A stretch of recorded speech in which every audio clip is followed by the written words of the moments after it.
Hi, இன்னைக்கு நான் very super crunchy coconut cookie எப்படி பண்ணுறதுன்னு பார்க்கலாம். ரொம்ப டேஸ்ட்டாக இருக்கும், ரொம்ப சுவையாக இருக்கும். பாருங்கள் எவ்வளோ க்ரன்ச்சியாக இருக்குன்னு. இது பண்ணுறதுக்கு முதல்ல நாங்கள் ஒரு கடாயில் உப்பை போட்டு ஸ்டாண்டை வச்சு ப்ரீஹீட்டுக்குன்னு விடலாம். அவன்லனா 180 டிகிரி ப்ரீஹீட்டுக்குன்னு விடணும். நான் இங்கே 100 கிராம் அளவுக்கு வெண்ணெயை எடுத்துருக்கிறேன். இதை கொஞ்சம் 5 நிமிஷம் வரைக்கும் பீட் செய்யணும்.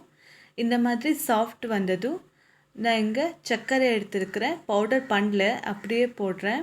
பாருங்கள், அரை கப் அளவுக்கு சர்க்கரையை போட்டு நல்லா பீட் பண்ணணும். கலர் மாறணும், வெண்ணெயோட கலரு மாறிட்டு இந்த மாதிரி கன்சிஸ்டன்சியாக வரணும். இந்த அளவுக்கு பீட் பண்ணணும். ஒரு 10 நிமிஷம் ஆகும் பீட் செய்கிறதுக்கு. இப்போது பீட் செஞ்சதும் நான் இங்கே ஒரு கப் அளவுக்கு மைதா மாவை எடுத்துக்கிறேன். மைதா மாவை போட்டு அதோட 1/3 கப் டெசிகேட்டட் கோகோனட் பவுடர், கொஞ்சோண்டு உப்பு, அதோட அரை ஸ்பூனு பேக்கிங் பவுடரை போட்டு நல்லா மிக்ஸ் செய்யணும். ஹேர்ஷாக மிக்ஸ் செய்யக்கூடாது, இந்த மாதிரி மெலிசாக மிக்ஸ் செய்யணும். பாருங்கள், இந்த மாதிரி மிக்ஸ் செய்யணும். கையிலே மிக்ஸ் செய்யலாம். பாருங்கள், நான் இங்கே கையிலே மிக்ஸ் செஞ்சு காட்டுறேன். இந்த மாதிரி மிக்ஸ் செஞ்சுட்டு 5 நிமிஷம் அப்படியே விடணும்.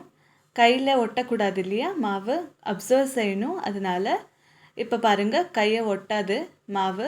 இந்த மாதிரி கொஞ்சோண்டு எடுத்து எங்களுக்கு என்ன ஷேப் வேணுமோ அந்த ஷேப்பை கொடுக்கலாம்.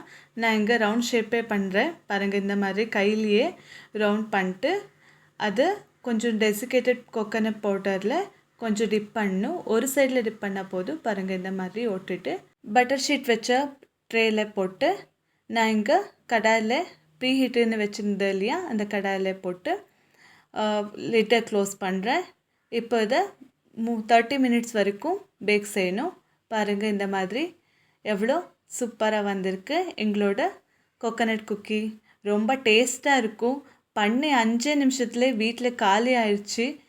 குழந்தைங்களுக்கு ரொம்ப பிடிச்சிருந்துச்சி. முதல் தடவை பண்ணது ரொம்ப டேஸ்டியாக வந்திருக்கு, ரொம்ப க்ரன்ச்சியாக வந்திருக்கு. இதை ஸ்டோர் பண்ணியும் வைக்கலாம். ரொம்ப நாள் வரைக்கும் நிற்கும். ஒரு மாதம் வரைக்கும் நீங்கள் ஸ்டோர் பண்ணியும் வைக்க முடியும். பாருங்கள்.